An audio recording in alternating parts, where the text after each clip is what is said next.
Mpoki Buya Kamina Mwandagasia. Naam, Isaya Benson Mwakilembe, mwalimu wa neno la Mungu. Upo? Nipo, lakini naona Mashariki ya Kati panaendelea kufukuta hapa. Mashariki ya Kati panaendelea kufukuta, na hii ni kwa sababu ya kulemba mwandiko kwenye barua ya msiba, kwa sababu itakumbukwa ya kwamba tulizungumza hivi majuzi ya kwamba kwa sababu Israeli ilikuwa inateketea kwa asilimia kubwa, umeona.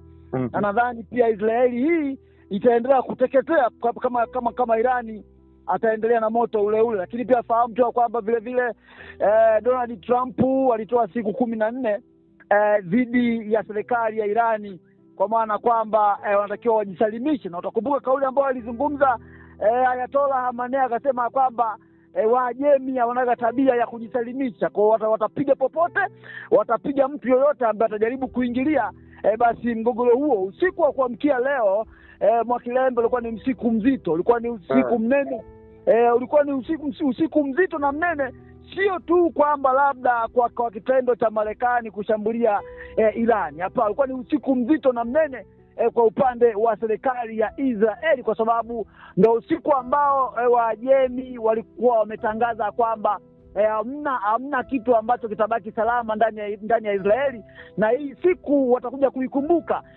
Wayahudi kwa miaka mingi sana. Kwa walikuwa tayari Irani wameandaa makombora karibia 400 ya kuweza kuvurumusha kuelekea basi katika taifa hilo ambalo ni taifa la Mungu, au taifa la Mungu kama vile ambavyo nyinyi kina Mwakilembe mnavyosema. Na ni kweli serikali ya Irani ilikuwa imeanza kuachia madude ambao sio ya kawaida. Lakini tutakumbuka Mwakilembe, jana tulizungumza kwamba ndege karibia 800 zimetoka maeneo tofauti barani Ulaya na kaskazini mwa Asia, ndege ambazo ni za Marekani zilikuwa zimeelekea upande wa Mashariki ya Kati. Lakini fahamu kwamba pia vile vile kitu ambacho kilitushangaza kwamba B2, ndege moja hatari kabisa ya Marekani kwa upande wa kivita.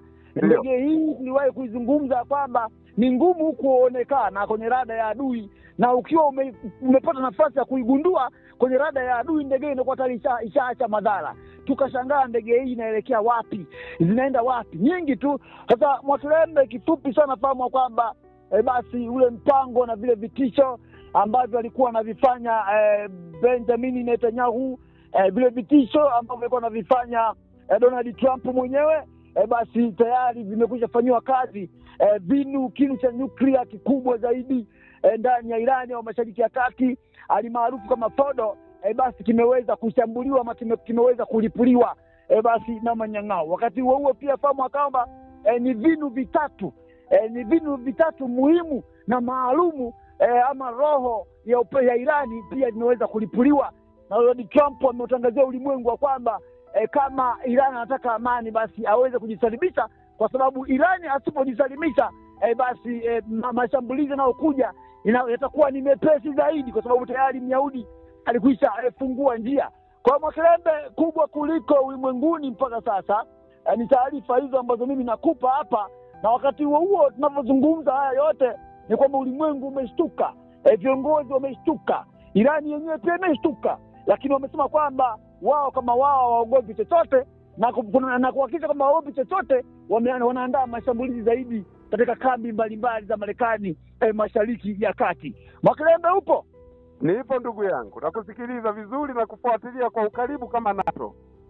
Sasa katika mazingira kama hayo, manake ni kwamba vita ni washirika, na kama vita ni washirika, ifahamu tu ya kwamba tayari mshirika mkubwa wa Israeli amekwisha ingia rasmi vitani. Namzungumzia Marekani, ndio mshirika mkubwa. Na wakati huo ifahamike ya kwamba Israeli inachukuliwa kama ni jicho la tatu kwa upande wa Marekani, kwa upande wa Mashariki ya Kati. Kwa kumbuka, Israeli imedhalilika na imedhalilika kwa asilimia kubwa kwa kipindi chote tangu vita tarehe 13 mpaka hivi tunavyozungumza. Nakumbuka Irani walikuwa wametangaza kwamba wanakwenda kuifuta nchi hiyo ndani ya wiki mbili hizo ambazo Marekani alikuwa ametoa kama amri kwa Irani basi kujisalimisha. Kwa hiyo Mwakilembe, niseme wazi kabisa kwamba yako mataifa yamejitokeza, Urusi imejitokeza, amelaani hatua hiyo. Lakini pia vile vile usisahau kwamba Kim Jong Un aka Kiduku, rais huyu kiongozi wa Korea Kaskazini, amesema yeye kama Iran anawaza, anaogopa, yuko tayari kutoa mabomu yake ya nyuklia na kuipatia Irani iweze kujibu mapigo. Na wakati huo pia ifahamike ya kwamba kauli ambayo ameizungumza Ayatollah Khamenei, amesema ya kwamba yeye haogopi chochote. Haogopi chochote. Amesema kwamba yeye haogopi chochote, na pia hakuna kitu ambacho kimefanyika, kwa sababu tayari kwenye kambi hiyo ya kijeshi ambayo tunaizungumzia, kambi hiyo ya nyuklia ya Fordo ambayo tunazungumzia, amesema kwamba tayari walikuwa wamehamisha kila kitu. Yaani kila kitu kilikuwa kimehamishwa, kila kitu. Kwa hiyo ni kama kwamba Marekani ameshambulia kinu ambacho kituo ambacho hakina chochote. Kwa maana ni kwamba amesema hakuna kitu ambacho kilikuwa kipo katika kambi hiyo ama kituo cha Fordo, vyote vilikuwa vimekwisha ondolewa katika eneo hilo. Lakini amesema haogopi chochote. Na Mwakilembe, hivi ninavyozungumza, ifahamike tu kwamba tayari Marekani ameanza kuondoa baadhi ya wafanyakazi wake, maafisa usalama katika balozi mbalimbali Mashariki ya Kati, na pia vile vile ulinzi umeongezeka zaidi kwenye kambi zote Mashariki ya Kati ili kuepuka mashambulizi ya Iran. Kumbuka Iran ametangaza kuleta balaa lingine na hivi ninavyozungumza, mwalimu, neno la Mungu, fahamu kwamba tayari Iran anashambulia maeneo tofauti ndani ya Israeli. Maana vita bado vinaendelea, lakini ifahamike tu kwamba hatujajua kama Trump atarudi tena kuweza kuishambulia Irani ama itakuwaje, ama ni onyo ametoa, ama ni nini kinafanyika. Lakini dunia nzima imebaki katika mshangao mkubwa na masikitiko makubwa. Na wakati huo pia yeye na Makeleme ni kutaarifu tu kwamba jana taarifa nyeti, taarifa za siri ambazo zilikuwa zimetoka ni kwamba Myahudi alikuwa amemtaarifu Marekani ya kudai ya kwamba kama Marekani hatachukua hatua maalum, hatazingatia kushambulia kituo cha Fordo, basi yeye huenda Myahudi angechukua hatua maalum bila ya ruhusa ya Marekani. Yaani ni taarifa ambazo ni barua ambayo ilitumwa moja kwa moja kutoka upande wa Israeli kwenda mpaka Pentagon ya kwamba kama Marekani mnaremba mwandiko kwenye barua ya msiba, basi yeye kama Israeli angechukua hatua madhubuti dhidi ya taifa la Iran. Ndio maana yake ukaona kwamba ndege za kivita B2 zikawa zimeelekea upande wa Mashariki ya Kati na kufanya kile ambacho kimefanyika, kitu ambacho tunaenda kutazamia kwamba vita vinakwenda kukolea zaidi, vinakwenda kuwa vitamu zaidi, kwa sababu Marekani ameingilia kati. Na ndio maana yuko mtu mmoja kwamba amecomment kwenye upande wa Facebook, amesema ya kwamba Irani aende akapige mtu na demu wake. Maana ni kwamba Marekani na Israeli ni mtu na mke wake, lakini kipigo ambacho atakitoa Irani, sijui dunia itajificha wapi, Mwakeleme. Sasa imekuwa ni hatari. Sasa nina swali hapo kidogo. Ndio. Donald Trump pamoja na ndugu yake huyo kwa wanasema wanajua Ayatollah Khamenei alipo na wamemwacha tu kwa sababu it is a matter of time, na kuwa wangetaka kumuua basi wanaweza wakamuua kwa dakika yoyote ile. Lakini mpaka Marekani ameingia kufanya mashambulizi ndani ya Irani. Je, wangekuwa wanajua Ayatollah Khamenei alipo, kwa nini wasingemuua? Kwa sababu madai ya Netanyahu ni kuwa huyu akiuawa ndio kila kitu kitakuwa kimeisha. Sasa hilo linakaje upande huu? Serikali ya Irani bado ina nguvu, Mwakilembe. Yaani kitendo cha Marekani kushambulia kituo cha Fordo haimaanisha kwamba Irani imekwisha nguvu, haimaanisha kwamba Irani imepoteza mwelekeo. Hapana, tayari Ayatollah Khamenei amekwisha wateua ama amekwisha wachagua walisi wake watatu tayari, kwamba hata kama yeye akifa wako walisi watatu ambao amekwisha wapendekeza ambao watachukua nafasi yake. Serikali ya Irani ina nguvu kuliko kawaida na inazidi kupata nguvu kuliko kawaida. Kwa sababu hivi tunapozungumza, fahamu kwamba yako makombora mengi ambayo Iran hajayatumia, na makombora ambayo Iran ameyatumia dhidi ya Israeli ni makombora yaliyotengenezwa miaka ya 2000, miaka 95, 96, 97, 98. Makombora mengi ambayo Iran ameyatumia na kuishambulia Israeli ni makombora ya miaka 2000 mpaka 2003 na mengine machache ya juzi. Kwa bado Irani ina nguvu. Na pia vile vile swala kumuua Ayatollah Khamenei sio swala dogo. Sio swala dogo, Mwakilembe. Yatakuja kufanyika mauaji ya kufa mtu hapo Mashariki ya Kati. Ukimuua Ayatollah Khamenei, Mwakilembe, umetafuta shida, umetafuta balaa, umetafuta mchangani. Yaani itaibuka hali ambayo sio kawaida. Yataibuka uchinjaji usio kawaida Mashariki ya Kati. Japo tunafahamu hawa ndugu zetu wakizao pia zimekanga upande huwa waogopaji hilo na huwa wajali hilo. Swala zima la kumuua Ayatollah Khamenei ni swala zito, na kumuua kiongozi Makelele pia unakuwa kama vile sasa umefanya mapinduzi katika nchi, mapinduzi kinyume na utaratibu wa kidemokrasia. Kikubwa ambacho ulimwengu unazingatia ni swala zima la mazungumzo, swala zima la amani. Hapo kimuua kiongozi wa nchi Makelele unakuwa umefanya nini hapo? Na haifahamiki ya kwamba pia kumuua sio rahisi. Wanafahamu alipo, yuko wapi?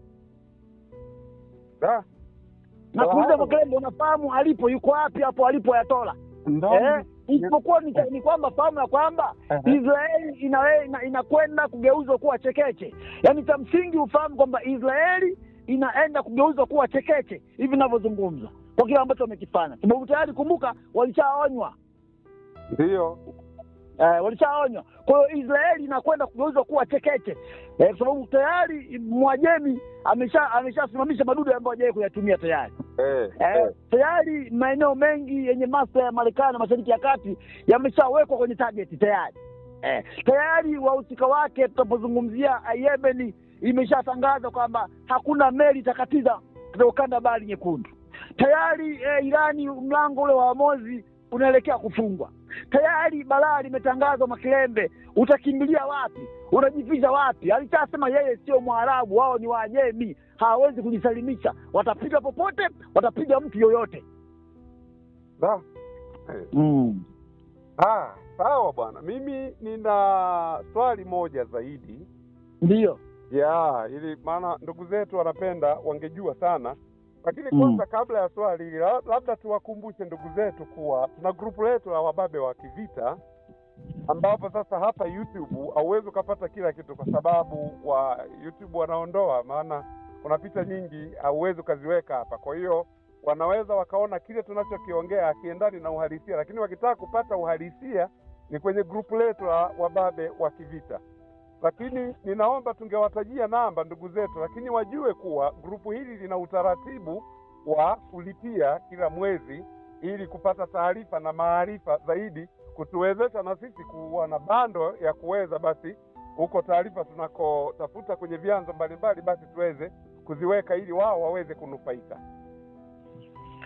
Makilembe ni 0762 155025 0762155025 waweze kujiunga kwenye kundi la Baba wa Kivita na historia ya dunia. Wanitumie message WhatsApp moja kwa moja, basi nitawapa linki. Na ni kweli grupu hili lina utaratibu wa kuchangia kwa mwezi ni shilingi 5,000 tu. Lakini ili usipate usumbufu unalipia kwa mwaka mzima ambao ni shilingi 10,000. Kwa Makilembe tuwakaribisha kwenye kundi hili, ambapo huko ndiko ambako tuna post kila aina ya taarifa ambazo kwenye YouTube hatuwezi kuzipost sababu ya restriction mbalimbali.